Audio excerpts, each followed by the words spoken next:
বিনিময় সভা বা জামাত ইসলাম কর্তৃক আয়োজিত এই মত সাধারণ সভায় আমরা সকলে উপস্থিত হতে পারছি।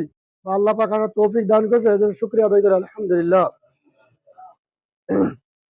আমার সেক্রেটারি সাহেব যে কথাটা বলছে যে আমি যে আয়াতটা সবসময় পড়ি, আসলে এই আয়াতটা এমনি এমনি পড়ি না। এই আয়াতটাই হলো মুসলমানের বাস্তবতা। আর যা বুঝছে, আমরা যতটা না বুঝছি তার থেকে বেশি ভালো বুঝছে ইহুদি নাসারা খ্রিস্টানরা। এই আয়াতের আমাদেরকে 1400 বছর আগে মুসলমানের যাবতীয় রীতিনীতি আদর্শ কোরআন হাদিসের মাধ্যমে বাস্তবায়ন করার মধ্য দিয়ে পুরো ইসলামকে পূর্ণাঙ্গ বলে ঘোষণা করে দেওয়া হয়েছে। এবং সেই পূর্ণাঙ্গ ইসলামের মধ্যে একটা শব্দ লাগাই দেওয়া হয়েছে, ওয়াতাসিমু বিহাবলিল্লাহি জামিআন ওয়ালা তাফাররাকু। হে আমার উম্মতরা বা হে আমার বান্দারা, তোমরা কখনো নিজেদের ভিতরে ঐক্যের ফাটল ধরায় না, তোমরা একসঙ্গে থাকো, একসাথে চলো। এই যে স্লোগান, এই যে কোরআনের আয়াতটা, এটা আল্লাহ তাআলা 1400 বছর আগে এই মুসলিম জাতিকে সতর্ক করে বলে দিয়েছে। এবং এই আয়াতের অর্থ আমরা মুসলমান আপাতত দৃষ্টিতে বুঝি নাই বলে মনে হচ্ছে। আমরা আপাতত দৃষ্টিতে আমরা মুসলমানরা বুঝি নাই যতটা বুঝছে ইহুদি নাসারা খ্রিস্টানরা। তারা এই থেকে তাদের আতঙ্ক, তারা এই থেকে তাদের একটা ভয়ের কারণ মনে করে গোটা মুসলিম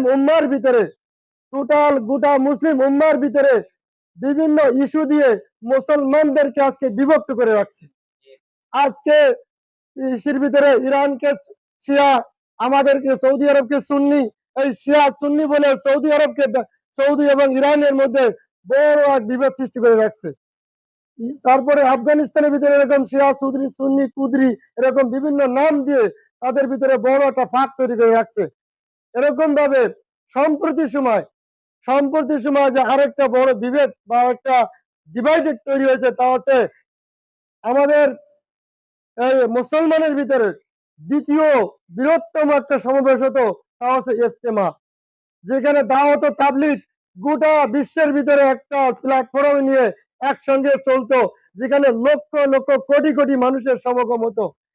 সেইটাও ইহুদি নাসারার মাথায় ব্যথার কারণ ছিল। সেটাকেও সিস্টেম করে আপাতত ডিভাইডেড করে ছাড়ছে। অথচ তাহলে আমরা কোরআনের ওই আয়াতের পরে প্রত্যেকটা জায়গায় আমরা বিচ্ছিন্ন।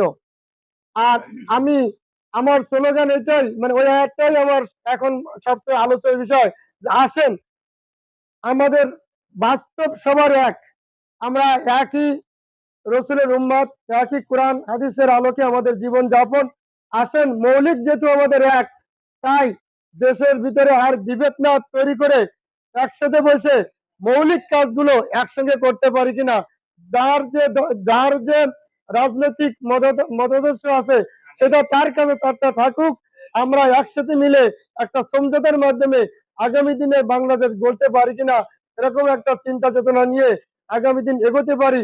আল্লাহ তাআলা আমাদেরকে এগোনোর বা একসাথে মিশে এদেশে ইসলাম কায়েম করার তৌফিক দান করুক, এই আশা ব্যক্ত করে আমার সংক্ষিপ্ত আলোচনা শেষ করাকে দেওয়া।